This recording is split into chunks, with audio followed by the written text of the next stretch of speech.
Okay, welcome back.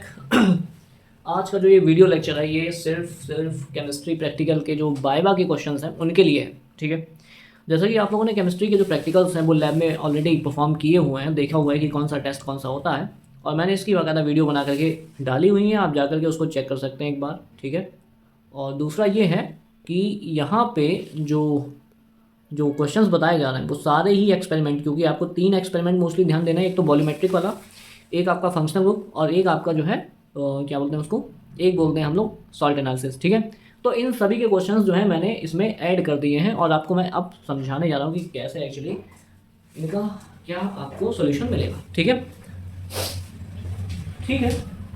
तो सबसे पहले तो हम लोग क्या करने वाले हैं, यहाँ पे देखो सबसे पहले जो स्टार्टिंग के क्वेश्चंस लिखे हुए हैं इसमें क्या है, टाइट्रेशन वाला है। टाइट्रेशन मतलब आपको प्रैक्टिकल में m/20 मोहर साल्ट सॉल्यूशन दिया जाएगा या m/40 मोहर साल्ट सॉल्यूशन दिया जाएगा। ऑक्सैलिक एसिड वाला नहीं करना है। ठीक है, ऑक्सैलिक एसिड का जो एक्सपेरिमेंट है वो मैं नहीं करा रहा हूँ, मैं सिर्फ m/20 और m/40 ही पेपर में रखूंगा। ठीक है, तो m/20 या m/40 में से कोई एक एक्सपेरिमेंट जो है आपको करने को मिलेगा।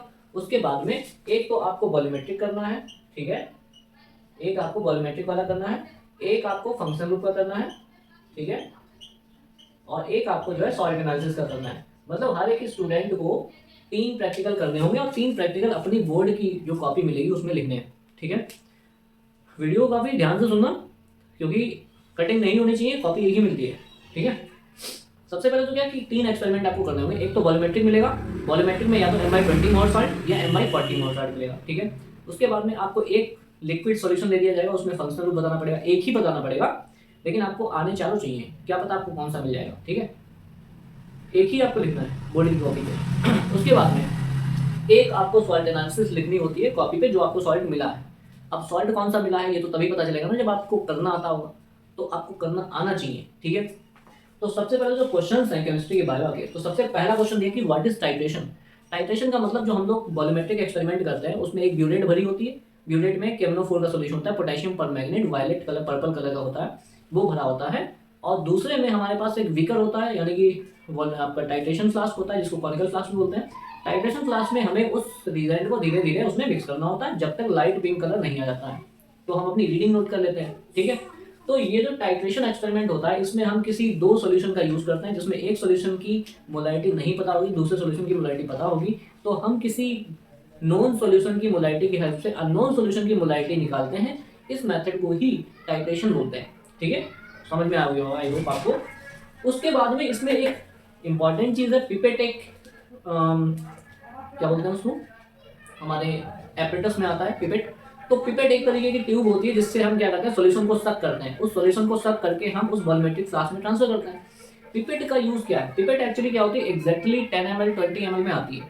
10 ml से क्या होता है कि पूरी की पूरी जो 10 ml एग्जैक्ट वॉल्यूम है उसमें बिल्कुल एकदम फिक्स होता है, एग्जैक्ट होता है 10 ml, और वो पूरा का पूरा वॉल्यूमेट्रिक फ्लास्क में बिल्कुल बॉटम में जाकर के हम लोग रिलीज करते हैं। इससे क्या होता है कि हर एक ड्रॉप जो है रिएक्शन में पार्टिसिपेट करती है। बस यही पिपेट का यूज है, जिससे कि सारा का सारा 100% जो 10 ml सॉल्यूशन है वो पूरा का पूरा रिएक्शन मिक्सर में जाना चाहिए और हमारी रीडिंग एग्जैक्टली निकलनी चाहिए। ठीक है, उसके बाद में ये इंपॉर्टेंट क्वेश्चन है, वाइवा के ऐसे क्वेश्चन है जो कि एग्जामिनर आपसे बेसिक तौर पे पूछ सकता है और आपको आने चाहिए। ठीक है, स्टैंडर्ड सॉल्यूशन क्या होता है, जैसे मान लो आपसे पूछ ले कि बेटा what is the standard solution.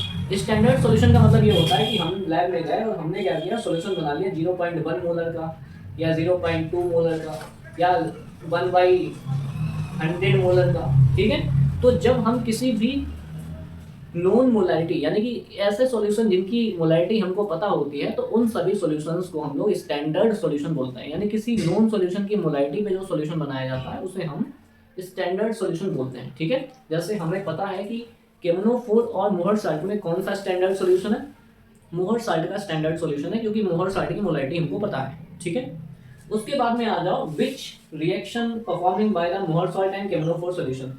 तो जो केमनोफोर जा रहा है मोहर साल्ट में, ये केमनोफोर एक ऑक्सीडाइजिंग रिएजेंट है। यहाँ पे दूसरा क्वेश्चन भी है कि कौन सा ऑक्सीडाइजिंग रिएजेंट है, कौन सा रिड्यूसिंग रिएजेंट।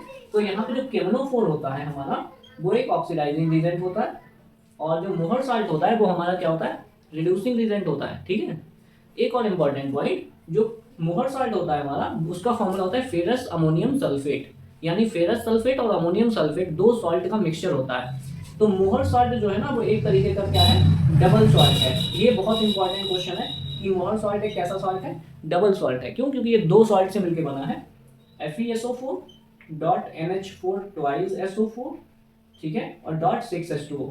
ये इसका केमिकल फॉर्मूला होता है, जो कि आपको पता होना चाहिए। एग्जामिनर यही छोटी छोटी चीजें पूछते हैं कि आपको पता भी है कि नहीं पता है, ठीक है। Your first impression is the last impression, okay. तो यहाँ पे ferrous sulphate and ammonium sulphate जो होते हैं उसको डबल सॉल्ट करते हैं, क्योंकि भाई फेरस सल्फेट सॉल्ट है, एक अमोनियम सल्फेट सॉल्ट है, इन दो सॉल्ट को मिक्स करके ये बनाया जाता है, ठीक है। अच्छा, उसके बाद में केमनोफोर एक ऑक्सीडाइजिंग रिएजेंट है, और फेरस सल्फेट अमोनियम सल्फेट जो डबल सॉल्ट है वो एक क्या है, रिड्यूसिंग रिएजेंट है। एक और खास बात कि जब ये फेरस पोटेशियम परमैंगनेट मोहर सॉल्ट में मिक्स हो जाएगा तो क्या होगा, तो भाई मोहर सॉल्ट का ऑक्सीडेशन हो जाएगा, और मोहर सॉल्ट का ऑक्सीडेशन होने पर मोहर सॉल्ट जो है ना फेरिक सल्फेट में चेंज हो जाता है, ठीक है। फेरिक सल्फेट और फेरस सल्फेट, एंड ये फेरस से फेरिक में चेंज हो जाएगा, और इधर तुम्हारा ये अमोनियम सल्फेट में ब्रेक हो जाएगा, ठीक है। अमोनियम सल्फेट NH2 SO4 वगैरह वगैरह, ठीक है। और ये जो आपका केमनोफोर है ये आपका MnSO4 में चेंज हो जाएगा, ये रिड्यूस हो जाएगा, अपने आप रिड्यूस होगा, दूसरे को ऑक्सीडाइज करेगा, है ना, ये तो होते हैं ऑक्सीडाइजिंग रिएक्ट। इसकी जो रिएक्शन लिखी है ना आपकी लैब मैनुअल में, टाइट्रेशन की जो लैब मैनुअल में रिएक्शन लिखी है, उस रिएक्शन को भी आप खास तौर से देखेंगे कि केमनोफोर कैसे ब्रेक हो रहा है, manganese sulphate plus potassium sulphate में, और जो आपका फेरस अमोनियम सल्फेट है वो फेरिक सल्फेट में, और अमोनियम सल्फेट यानी अमोनियम में चेंज हो रहा है, ठीक है। ये आपको देखना है, आपकी लैब मैनुअल में लिखा हुआ है, एक्सपेरिमेंट नंबर 9 एंड 10 पे आई थिंक लिखा हुआ है। उसके बाद में क्या है कि which indicator used in chemnophore titration. इसका मतलब ये है कि कोई रिएक्शन हो रही है मान लो, तो हमको कैसे पता चलेगा, उसके लिए हम इंडिकेटर यूज करते हैं जिससे हमें पता चल जाए कि भाई रिएक्शन कंप्लीट हो गई है। तो इस वाले एक्सपेरिमेंट में जो इसका आंसर होगा कि भाई केमनोफोर में कौन सा, मतलब इस वाले एक्सपेरिमेंट में कौन सा इंडिकेटर यूज हुआ है, तो यहाँ पे लिखना है कि केमनोफोर जो होता है वो सेल्फ इंडिकेटर की तरह काम करेगा।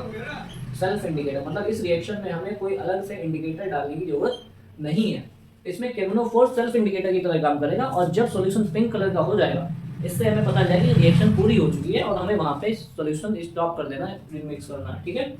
उसके बाद में एक पॉइंट और आता है, what is the end point, ठीक है। एंड पॉइंट का मतलब ये होता है कि जब हमारे सॉल्यूशन केमनोफोर हम मोहर सॉल्ट में ट्रांसफर करते हैं, जहाँ पे लाइट पिंक कलर अपीयर हो जाता है, उसको हम लोग एंड पॉइंट बोलते हैं कि हाँ रिएक्शन कंप्लीट हो चुकी है, then you have to stop it, okay. उसके बाद में क्या है कि ये कई सारे फंक्शनल ग्रुप वाले टेस्ट लिखे हुए हैं, ठीक है। अब हमने फंक्शनल ग्रुप 4 किए हुए हैं, 4 फंक्शनल ग्रुप आपको हमने बताए। इसमें कि लिटमस टेस्ट आप जानते हैं, लिटमस टेस्ट आपका फिनॉल और कार्बोक्सिलिक एसिड के लिए किया जाता है। एल्कोहल लिटमस टेस्ट परफॉर्म नहीं करेगा, ब्लू से रेड नहीं होगा, ठीक है। उसके बाद में आ जाओ ceric ammonium nitrate test. Ceric ammonium nitrate test alcohol को आइडेंटिफाई करने में यूज होता है। एल्कोहल्स जो होते हैं सिरिक अमोनियम नाइट्रेट के साथ में रेडिश ब्राउन कलर का कलरेशन देते हैं, इससे हमें पता चलता है कि हाँ भाई ये कंपाउंड जो है ना इसमें एल्कोहलिक ग्रुप प्रेजेंट है, ठीक है। उसके बाद में एस्टरीफिकेशन टेस्ट।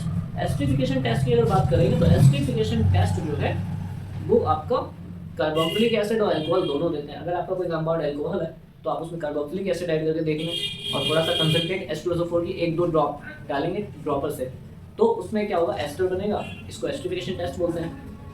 उसके बाद में बाइकार्बोनेट टेस्ट। बाइकार्बोनेट टेस्ट की अगर बात करोगे तो बाइकार्बोनेट टेस्ट जो होता है वो कार्बोक्सिलिक एसिड के लिए होता है। फिनॉल और अल्कोहल बाइकार्बोनेट टेस्ट परफॉर्म नहीं करते हैं। बाइकार्बोनेट क्या होता है, बेकिंग सोडा NaHCO3, ठीक है। तो बेकिंग सोडा को जब आप ऐड करते हो, आपके पास अगर बेकिंग सोडा है तो बेकिंग सोडा ऐड कर लेना, नहीं तो कार्बोनेट भी ऐड कर सकते हो। तो बेकिंग सोडा ऐड करने पर इसमें CO2 गैस इवॉल्व होगी इफर्वेसेंस के साथ में, इससे ये पता चलेगा कि हाँ कहीं ना कहीं हमारा ऑर्गेनिक कंपाउंड कार्बोक्सिलिक एसिड है। फिनॉल और अल्कोहल ये टेस्ट परफॉर्म नहीं करते हैं। सारे के सारे ही वीडियोस आपको इस पर मिलेंगे, आप जाकर के चेक कर सकते हैं, वहाँ पे पड़े हुए हैं, ठीक है। उसके बाद में फिर हमारा कौन सा है, ferric chloride test. Ferric chloride test होता है फिनॉल के लिए। जब हम फिनॉल में फेरिक क्लोराइड का solution drop by drop add कर लेते हैं तो फिनॉल फेरिक क्लोराइड के साथ मिक्स करके डार्क वायलेट कलर का एक सॉल्यूशन बना देगा। इससे हमें पता चलेगा कि हाँ ये फिनॉल है, यानी फिनॉल ही ये रिएक्शन देगा, अल्कोहल या कार्बोक्सिलिक एसिड ये रिएक्शन नहीं देंगे, यानी डार्क वायलेट नहीं होंगे, ठीक है। उसके बाद में 2,4-DNP टेस्ट। 2,4-DNP टेस्ट है, सिर्फ टेस्ट है। 2,4-DNP टेस्ट किसके लिए होता है, 2,4-DNP टेस्ट जो होता है वो एल्डिहाइड और कीटोन के लिए होता है। अगर हमारा ऑर्गेनिक कंपाउंड एल्डिहाइड और कीटोन है तो फिर 2,4-DNP रीजेंट ऐड करेंगे, 2,4-डाइनाइट्रोफेनिलहाइड्राजीन। उसमें क्या होगा कि हमें ऑरेंज या येलो टाइप का पीपीटी मिलेगा, ठीक है।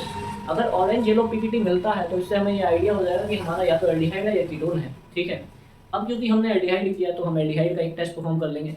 एल्डिहाइड के लिए कौन कौन से टेस्ट होते हैं? सिर्फ टेस्ट होता है, ठीक है। ये सिर्फ रीजेंट बोला जाता है, नॉट सिर्फ बेस, सिर्फ रीजेंट बोला जाता है। और ये सिर्फ रीजेंट जो होता है वो रोजेनिलीन एक कंपाउंड होता है, ये एक डाई होती है रोजेनिलीन जो कि इसमें यूज की जाती है। तो रोजेनिलीन को ही सिर्फ रीजेंट बोलते हैं। तो इस सिर्फ रीजेंट को हम अगर अपने ऑर्गेनिक कंपाउंड में ऐड कर रहे हैं और अगर पिंक कलर अपीयर हो रहा है, पिंक कलर अगर आ रहा है, तो ये बता रहा है कि भाई ये हमारा ऑर्गेनिक कंपाउंड एल्डिहाइड है, ठीक है। उसके बाद में टॉलेंट टेस्ट होता है। टॉलेंट टेस्ट में क्या होता है कि ऑर्गेनिक कंपाउंड को टॉलेंट रीजेंट के साथ रिएक्ट कराना है, और टॉलेंट रीजेंट के साथ रिएक्ट करने पर या तो ब्लैक पीपीटी बन जाएगा या तो सिल्वर कलर की कोटिंग हो जाएगी। ये सिल्वर कलर की कोटिंग होने की वजह से ही इसको हम लोग सिल्वर मिरर टेस्ट भी बोलते हैं। तो एग्जाम में ये पूछ सकता है which test is also called as silver mirror test. Silver mirror test is Tollens test, ठीक है। सिल्वर मिरर ही क्यों कहते हैं भाई? क्योंकि सिल्वर की कोटिंग हो जाती है। उसके बाद में आ जाओ फेलिंग सॉल्यूशन यानी फेलिंग टेस्ट। फेलिंग टेस्ट में क्या होता है कि एल्डिहाइड ही ये टेस्ट परफॉर्म करेंगे, वो भी कौन से aldehyde? Aliphatic aldehyde. Aliphatic aldehyde ही फेलिंग टेस्ट परफॉर्म करते हैं। एरोमेटिक एल्डिहाइड और कीटोन ये टेस्ट परफॉर्म नहीं करते हैं।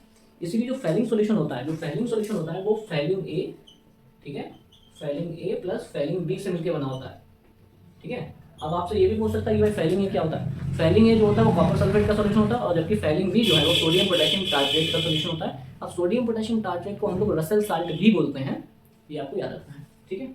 सोडियम पोटेशियम टार्ट्रेट यानी ये सोडियम पोटेशियम टार्ट्रेट, ये अब हम क्या करेंगे 50-50% ले लेंगे दोनों को, ठीक है। 50-50% मान लो 5-5 ml, है ना। फेलिंग सोल्यूशन अगर हमें बनाना है तो हम 50% ए प्लस 50% बी लेंगे तो हमारा फेलिंग सोल्यूशन बन जाएगा। आपको सब चीज़ें ओके मिलेंगी, लैब में बना हुआ मिलेगा, बनाने की जरूरत नहीं है। उसके बाद में आ जाओ नेक्स्ट हमारा आता है सॉल्ट पे। सॉल्ट एनालिसिस, जो तीसरा एक्सपेरिमेंट होता है हमारे वो होता है सॉल्ट एनालिसिस। सबसे पहला क्वेश्चन ये है कि what is the salt analysis. Salt analysis का मतलब होता है कि जो भी आपको सॉल्ट दिया जाएगा उसमें एक कैटायन होगा और एक एनायन होगा, तो हम क्या करेंगे कैटायन और एनायन के डिटेक्शन को ही सॉल्ट एनालिसिस कहते हैं। यानी कि detection of the cation and anion in a given inorganic salt is actually called as salt analysis, ठीक है। उसके बाद में acid radical and basic radicals. Acid radicals की अगर बात करोगे तो जो एसिड रेडिकल्स होते हैं, एनायंस को एसिड रेडिकल बोलते हैं और जो कैटायंस होते हैं उनको हम बेसिक रेडिकल्स बोलते हैं, ठीक है। तो एसिड रेडिकल और बेसिक रेडिकल्स जो होते हैं कैटायन और एनायंस को बोला जाता है।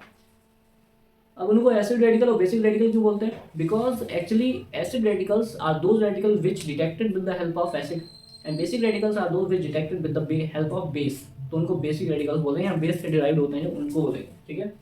उसके बाद में आ जाओ क्रोमिल क्लोराइड टेस्ट। ये जो क्रोमिल क्लोराइड टेस्ट होता है ये क्लोराइड आयन जो होता है, क्लोराइड एनायन, उसके डिटेक्शन के लिए यूज होता है। इसमें हम क्या करते हैं कि अगर हमारे सॉल्ट में क्लोराइड एनायन है तो हम उसमें K2Cr2O7 पोटेशियम डाइक्रोमेट ऐड करेंगे प्लस कंसंट्रेट H2SO4 और उसको हीट कर देंगे। मिक्सचर को हीट करने के बाद हमें ऑरेंज कलर की वेपर्स टेस्ट ट्यूब से बाहर दिखती हुई मिलेगी, जिसको हम लोग क्रोमिल क्लोराइड टेस्ट बोलते हैं, ठीक है।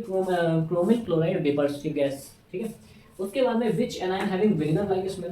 तो विनेगर लाइक स्मेल की अगर बात करोगे तो जो एसीटेट एनायन होता है, ठीक है, एसीटेट एनायन जो होता है उसमें विनेगर लाइक स्मेल आती है। यानी कोई भी सॉल्ट अगर है जिसमें विनेगर की तरह स्मेल आती है तो उसमें एनायन जो होगा वो कौन सा होगा?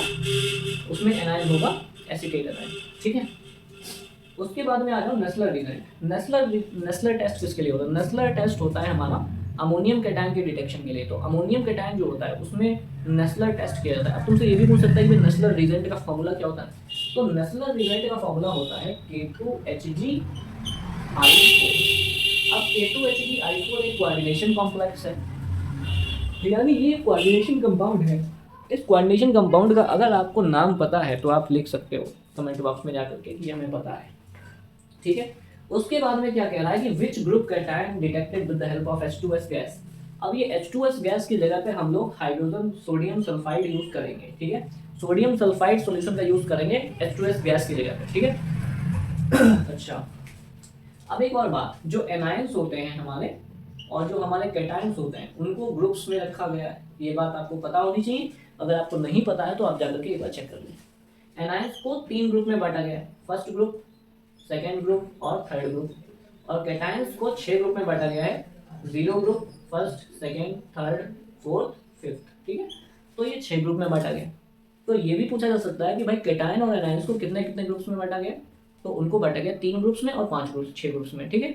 उसके बाद में इनके ग्रुप रिजेंट भी होते हैं। ग्रुप रिजेंट का मतलब ये होता है कि कौन सा केमिकल डाल करके हमें पता चलेगा कि भाई इस वाले ग्रुप का कोई कैटायन या एनायन है, तो उनको बोलते हैं ग्रुप रिजेंट। जैसे कि फर्स्ट ग्रुप का जो ग्रुप रिजेंट बोला जाता है वो डाइल्यूट H2SO4 बोला जाता है, ठीक है। सेकेंड ग्रुप का यहाँ पे एनाइन में कंसंट्रेट H2SO4 बोला जाता है, ग्रुप प्रेजेंट कंसंट्रेट H2SO4।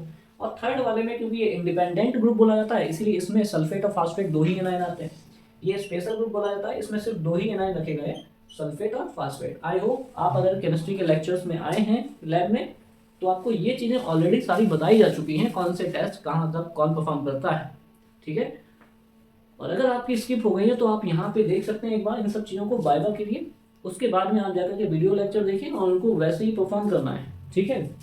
तो इस तरीके से आपके जो वाइवा के क्वेश्चंस हैं वो यहाँ पे बताए जा चुके हैं। Thank you so much.